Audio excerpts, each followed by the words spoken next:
এটা আউট করে নেবেন। ফ্রন্টটাকে এবার একটা সুন্দর একটা শেপ দিতে হবে। এই শেপ দেওয়ার জন্য ফ্রন্টের সাইডে সুইডে যেগুলো আছে এগুলো কি করে নেবেন, আউট করে নেবেন, এভাবে কেটে আউট করে নেবেন। এবার হলো ফ্রন্টটা সোজা থাকতে হবে। আমার এই ফ্রন্টটা অলরেডি সোজা, তাই না? এটা আর কাটার প্রয়োজন নাই। Okay fine.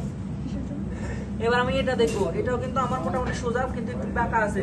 এটাকে জাস্ট কি করবেন, হালকা করে অপর পাশে হালকা করে কাট করবেন। হ্যাঁ, সোজা করার জন্য এভাবে, ঠিক আছে? এটা আমার সোজা হয়ে গেছে। এবার আমরা এটাকে কি করে নেবো, একটু সাইড দিয়ে একটু ট্রিমিং করে নেবো। এটাকে কি বলে, ট্রিমিং করা, ঠিক আছে?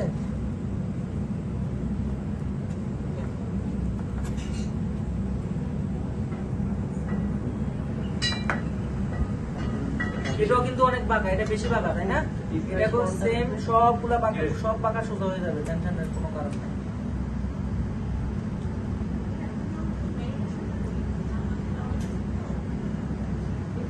ক্রসের মতো আছে না, ক্রস চিহ্ন মতো করে দিয়ে নেবে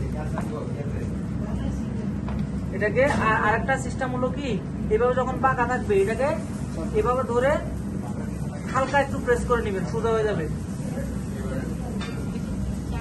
বেশি চাপ দেওয়া যাবে না।